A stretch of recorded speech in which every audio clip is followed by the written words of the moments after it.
Sabe aquela lei que parece incrível no papel, cheia de promessas, mas que na prática não decola? Pois é. Em 2021, uma resolução surgiu para modernizar a educação profissional no Brasil. Anos depois, a gente olha e vê que essa promessa ainda está bem longe da realidade. Hoje, a gente vai mergulhar fundo para entender o que aconteceu e por que uma ideia tão boa ainda não pegou de verdade. E essa é a grande questão que vai guiar a nossa conversa. Porque existe um abismo, entre uma política pública bem desenhada, bem pensada, e a sua execução lá na ponta, no dia a dia. É exatamente esse abismo que a gente vai investigar hoje, olhando para as diretrizes da educação profissional e tecnológica no Brasil. Bom, nosso roteiro de hoje é quase uma história. A gente começa com a promessa, aquele momento de empolgação. Depois, a gente mergulha no plano ideal, nas grandes ideias. Aí vem o choque de realidade. Vamos analisar os desafios, buscar as soluções e terminar com uma reflexão sobre o futuro, que no fundo é uma escolha. Vamos nessa? Então vamos lá para o começo de tudo. A história começou com uma promessa, e uma promessa grande. Essa resolução de 2021, ela não apareceu do nada, sabe? Foi resultado de muita, mas muita discussão para tentar modernizar a nossa educação profissional, a famosa EPT, e prepará-la para os desafios do futuro. E aqui está ela. O nome oficial é esse aí. Resolução CNE/CP número 1 de 2021. Mas o que importa mesmo são os objetivos, que eram super ambiciosos. A ideia era basicamente trazer a educação profissional para o século XXI. Como? Deixando tudo mais flexível, mais moderno e, o que é fundamental, tornando-a um caminho real de inclusão social para todo mundo. Para a gente se situar no tempo, olha só, a resolução foi aprovada lá em 2021. Já se passaram alguns anos, né? É tempo mais do que suficiente para a gente fazer um balanço. Para parar e perguntar, ok, o que de fato mudou?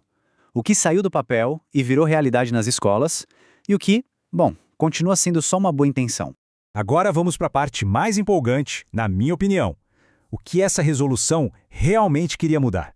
Quais eram aquelas ideias geniais que prometiam revolucionar a formação de milhões de jovens e adultos pelo Brasil? Então a virada de chave era profunda. A ideia era parar com aquela coisa de só decorar conteúdo e começar a focar em desenvolver competências, ou seja, o que a pessoa realmente sabe fazer. O currículo seria flexível, quase como um cardápio, onde cada um poderia montar seu próprio caminho. E mais, a ideia era quebrar de vez aquela barreira entre o ensino técnico e o ensino geral, sabe?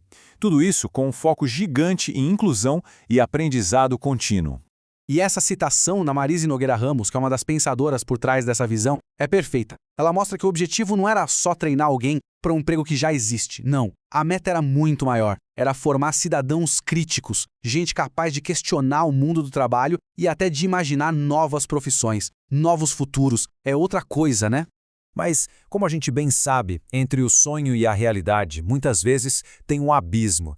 E é exatamente aqui que a nossa história encontra seu grande conflito.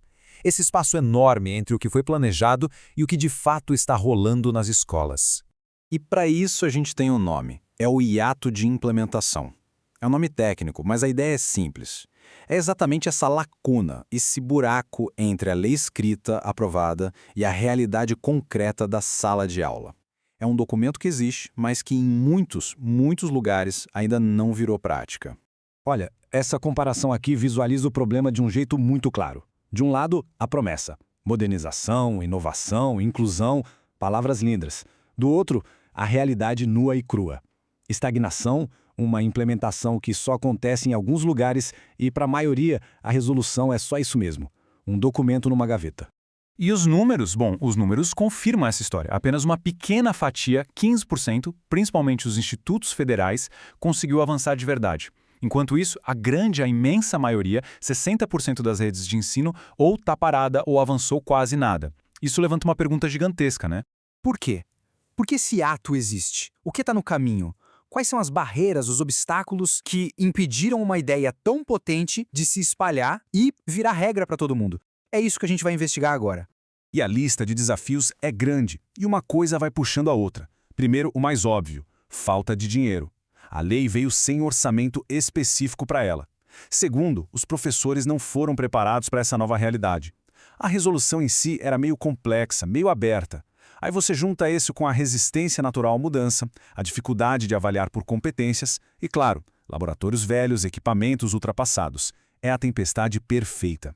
E como o educador Dermeval Saviani aponta aqui, essa briga não é nova. Toda grande mudança na educação enfrenta essa batalha. De um lado a inovação, do outro a tradição. De um lado o sonho, do outro a realidade material, a falta de recurso. É um conflito clássico, mas que continua doendo. Ok, já entendemos o problema, já vimos as causas, mas a gente não está aqui só para apontar o que está errado. A pergunta que vale $1 milhão agora é: e aí? Como a gente fecha esse hiato? O que precisa ser feito para que essa resolução finalmente saia do papel em todo o Brasil? A boa notícia é que existe um caminho. E para cada desafio que a gente viu, existe uma solução. Precisa de dinheiro específico para isso? Precisa de um programa sério, contínuo, para formar os professores. Precisa de manuais, de guias para ninguém se perder. E também precisa que as escolas conversem entre si, que exista um cronograma realista e, claro, que se invista em laboratórios e equipamentos de verdade.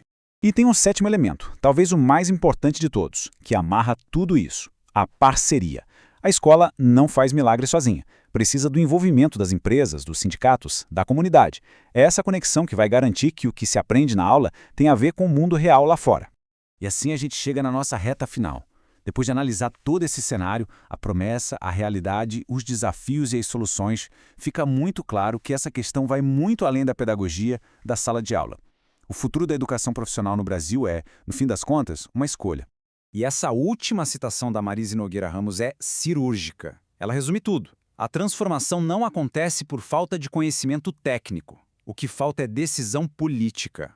Falta a sociedade brasileira como um todo bater o pé e dizer: sim, uma educação profissional de qualidade é prioridade e nós vamos investir nisso. E aí, a gente fica com dois caminhos possíveis. Um otimista, em que a pressão por inovação e os bons exemplos que já existem acabam contagiando o resto do sistema. E o pessimista, onde, sem essa vontade política e sem investimento, a resolução vai continuar sendo só isso: uma bela ideia, um documento bonito no papel, sem impacto real na vida de ninguém. E a gente encerra com essa pergunta que fica ecoando. A questão não é se a transformação é possível. A gente viu que é.